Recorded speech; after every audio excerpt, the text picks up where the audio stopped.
Présentation, il y a ceux qui prennent la parole, il y a l'exécution. L'opposition n'est pas mêlée, elle n'a jamais été mêlée ni de près ni de loin.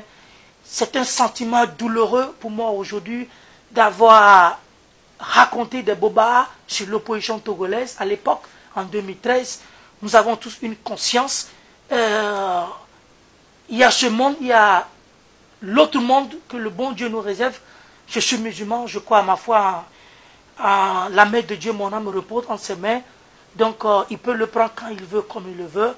Je me suis rapproché pour vous faire ma part de responsabilité dans ces incendies des affaires, des marchés, des celles de Lomé de Kara, que l'opposition, le ministre et le président de l'Assemblée, M. Agboume Kodjo, M. Jean-Pierre Favre, et de ses collègues, comme je viens de citer, Maître Attaché Ajavon, Jules Benoît Fangwedi, ces autres ne sont pas les responsables qui ont brûlé les marchés de Lomé et de Kara, que c'est le gouvernement en place qui a organisé toutes ces complicités avec mon accord pour inculper l'opposition et les couler en prison. Pourquoi tu as accepté de faire ce mensonge qui est une calomnie? Pourquoi tu as accepté? Monseigneur, tout à fait, vous avez tout à fait le droit de me poser cette question.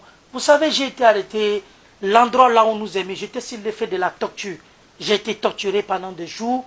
Et la justice aussi qui a été à la botte de cet acte criminel. Quand je parle de la justice, certains magistrats qui ont comploté avec le régime, l'armée, des conseillers du chef de l'État, y compris le chef de l'État lui-même, et le procureur de la République, Paul-Di Blaise, Paul-Di et Sol Lizam, qui ont tous contribué à cette association criminelle pour que je puisse contribuer, me donner un accord d'assurance d'inculper l'opposition. Je ne l'ai pas fait, monseigneur, sous prétexte pour me donner raison ou avoir un rendement financier pour un lendemain meilleur, que j'appelle un lendemain satanique si je reçois cet argent de la main de ce mouvement en place. Quand on m'a fait présenter à la télé pour une première fois, ce n'était pas volontaire, c'était pas amertume et pas torture auquel je n'avais pas le choix.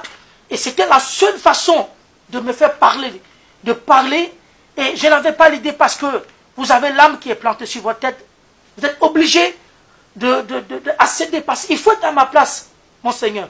Je ne souhaiterais jamais qu'un fils ou un fils de cette nation raconte encore une fois ce genre de situation. Elle sera peut-être déplorable pour lui, je n'en souhaite pas, parce que je ne souhaite pas que ce moment se répète encore pour l'histoire de la vie d'un citoyen de ce peuple, dans ce même contexte politique dans lequel on était. C'était déplorable, pour laquelle raison pour laquelle, le jour de la confrontation entre moi avec l'ex-président de l'Assemblée nationale, M. Agboume Gabriel Kodjo, j'ai dit la vérité à sa face, et devant le procureur et le juge d'instruction, les magistrats et l'armée qui était à l'outrance à la justice ce jour pour embarquer M.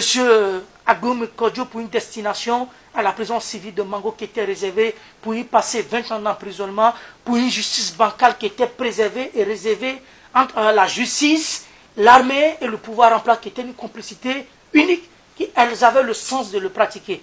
Donc, j'ai avoué ce jour à risque parce que je me disais que c'était l'instant, de moment, de raconter un membre de l'opposition qui pouvait m'écouter et me défendre en ce sens et de faire une confession en ce jour.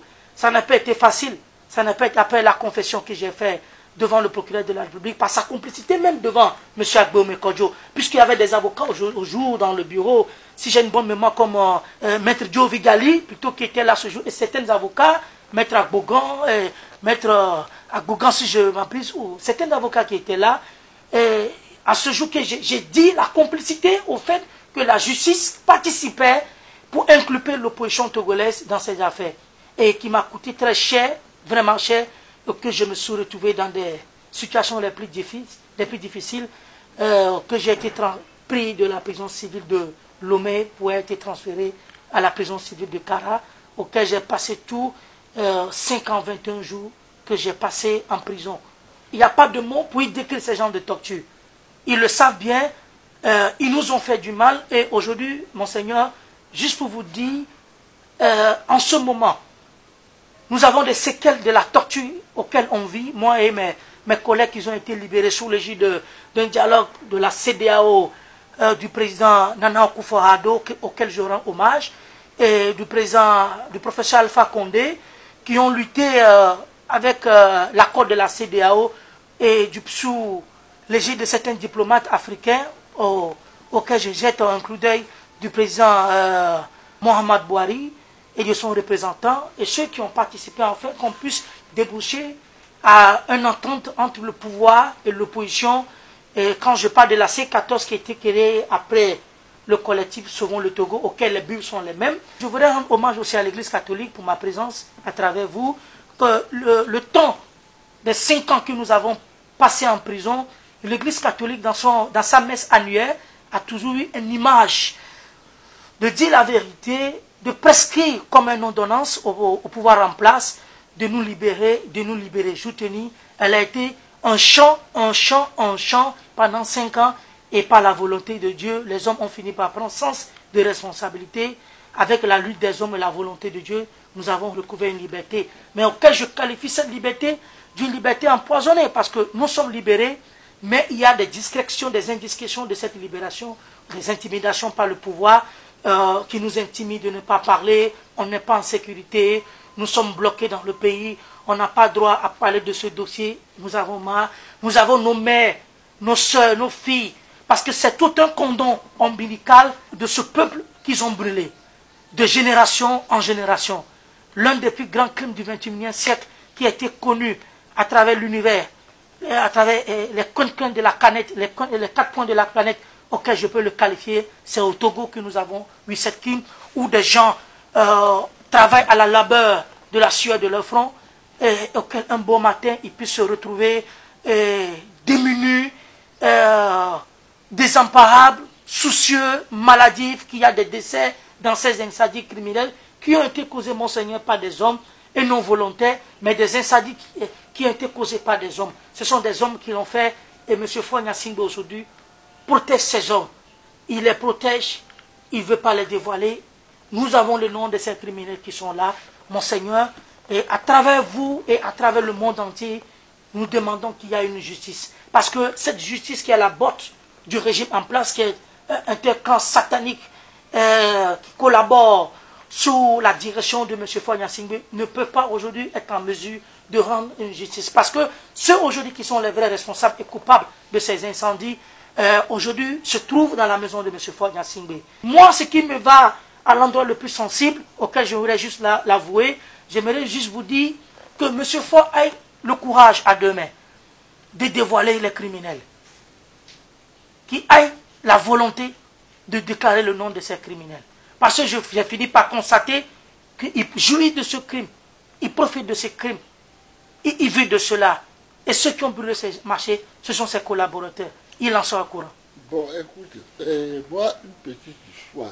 On a parlé de kérosène, qui a servi à brûler de façon extraordinaire le marché. Alors, comment est-ce possible que les gens de l'opposition puissent on les accuse? Effectivement. Comment est-ce que c'est possible? Le kérosène, c'est une affaire qui est entre les mains de l'État, non? Des hommes de l'État, non? Effectivement. Explique-moi un peu comment tu es arrivé à même pour la torture et à incriminer des innocents. Monseigneur, avec toute confession et tout le respect que je vous dois, j'aimerais encore une fois à travers vous présenter mon énorme pardon envers la classe politique. Quand je dis la classe politique, M. Jean-Pierre Fabre, M. Agbo Mekodjo, Zeus Ajavon, et Jules Benoît Fangbedi, Pandé Adjare,